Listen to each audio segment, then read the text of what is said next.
Mais est-ce que les signes sont là pour montrer que M. Félix Tshisekedi est loin de l'Éternel?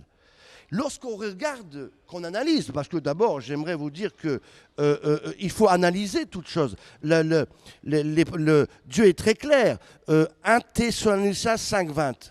Analyser les prophéties, il faut les examiner. Dieu aussi nous demande d'analyser toute prophétie, de les éprouver, de discerner. On doit discerner. Un homme de Dieu se doit de discerner. Les choses, aussi ce qui se passe. Donc, est-ce qu'il y a les signes? Les signes que, loin de l'Éternel, c'est M. Félix Tshisekedi? Je pense que non. Il est très clair d'abord de reconnaître, attendez Pasteur Bobo, que Dieu, je le dis bien, Dieu a permis que, par le gouvernement de M.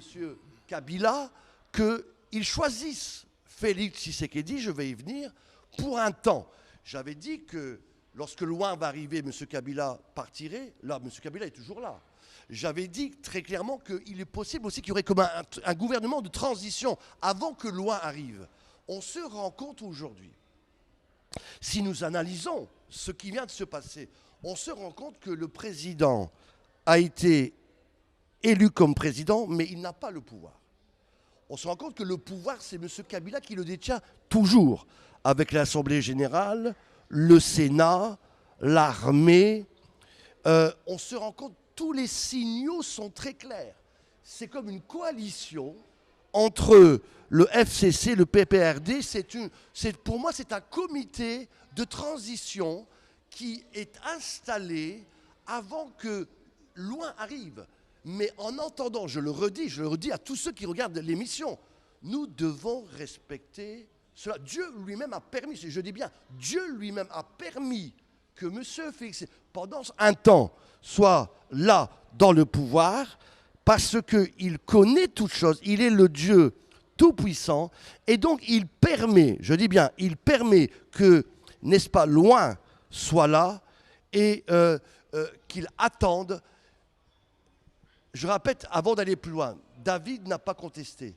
David n'a pas dit Ishbosheth, non, tu dois me laisser. Non, David n'a rien dit. On se rend compte que David est resté calme, alors que le vrai loin, c'est lui. C'est pour cela, déjà, je dois dire, respectons le choix de M. Félix Tshisekedi, collaborons avec lui, mais il est clair que si nous regardons les signes, eh bien, on se rend compte qu'il n'a pas le pouvoir, on se rend compte qu'il n'est pas celui dont les prophètes, dont le prophète... Cher Claudio, ça pour vous couper la parole, on nous suit, mais si ce n'est pas Félix Tshisekedi loin de l'Éternel, pour vous, c'est qui loin de l'Éternel? Attendez. C'est qui? Laissez-moi terminer. Simon Kimbangu a parlé, entre autres, il y a moi une dizaine de prophètes qui parlent de la même chose, que loin qui va arriver aura 3 pouvoirs: politique, scientifique, économique et spirituel. C'est le moins qu'on puisse dire que M. Félix Tshisekedi, même qu'on l'aime, même qu'il a été élu comme président, moi d'ailleurs je le respecte. Je tiens à vous dire d'ailleurs que j'ai une sympathie pour lui. Entre parenthèses, il est sorti directement de ce complot de Genève. Il vient aussi du Kasaï. D'ailleurs, j'avais dit que loin venait certainement du Kasaï ou du Banyeman, en tout cas de la région du centre. C'est lui. Non, il a des signes. Mais non, vous avez dit peut-être pas. Pasteur Bobo, laissez-moi terminer. Je vous dis que loin n'est pas Félix Tshisekedi. Dieu a permis qu'il soit là comme une transition. Attendez, je dois parler. Il sera comme une transition. Et pour moi, c'est un gouvernement de transition avec M. Kabila qui reste là encore plus fort qu'avant. Il a tous les pouvoirs. Mais donc, Dieu a permis cela. On se rend compte très clairement, écoutez, que ce n'est pas loin. Il n'a pas tous les pouvoirs, ni spirituels, ni économiques. Vous savez, lorsque Dieu oint quelqu'un, on le sent. Lorsque Dieu avait oint Salomon, la reine de Séba a fait des milliers de kilomètres pour voir la grandeur de Salomon, pour voir, n'est-ce pas, la sagesse de Salomon. Et là, on se rend compte que déjà l'investiture, même le faux frère jumeau, le président du Congo-Brazzaville, n'a même pas pris le bateau pour assister à l'investiture.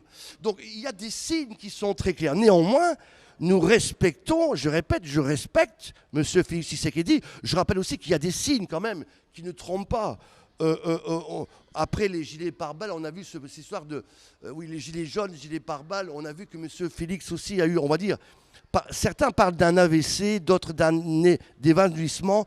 En tout cas, il y a aussi des paroles qui ont été prononcées. Bon, c'est un mystère. Certains voient là une attaque spirituelle, c'est possible. D'autres voient un message mystérieux, peut-être de la Rose-Croix. D'autres voient un message en langue, peut-être de la part de Dieu.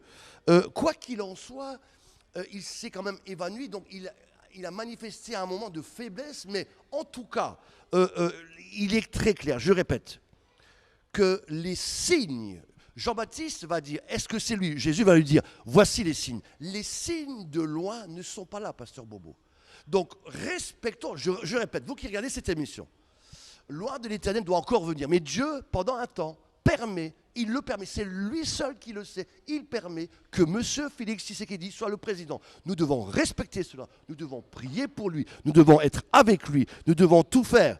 D'ailleurs, il a logé actuellement, même je pense, à la cité de l'OEA, qui est en principe réservée pour les présidents de passage. Mais bon, ainsi. En tout cas, je répète très clairement que Dieu a permis cela, loin est en train d'arriver, et déjà, Ish-Bosheth, parce qu'il s'agit de lui, a été oint par l'armée de Saül, mais David n'a pas contesté, David n'a pas marché dans la rue, David n'a pas dit c'est moi, laisse-moi faire. Non, David, parce que c'est l'homme de Dieu, il ne dit rien, il reste, il attend son heure. Vous savez, il faut être sage.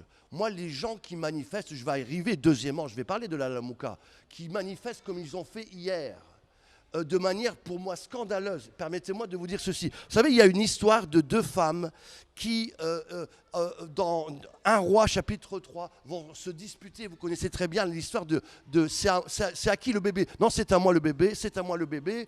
Et ces deux femmes viennent voir Salomon. Et Salomon va dire, apportez-moi une épée et je vais couper en deux cet enfant et qu'on donne la moitié à l'un, la moitié à l'autre. La vraie mère, écoutez-moi bien, la vraie mère a dit à Salomon, s'il vous plaît, ne le coupez pas. Non, je préfère que vous le donniez à cette femme, mais au moins qu'il vive. Ceux qui regardent cette émission, j'aimerais vous dire, ceux qui aiment vraiment le Congo ne vont pas vouloir le diviser. On va y venir. Je viens maintenant, deuxièmement, à la Lamouka. Oui, mais, à la Lamouka. Vous parlez bien, mais entre les deux, qui va laisser à l'autre? Entre les deux, entre Félix et Martin Fayulu, qui va laisser le pouvoir à l'autre? Vous donnez l'exemple du bébé. Pasteur Bobo. Il fallait qu'une maman laisse. Entre les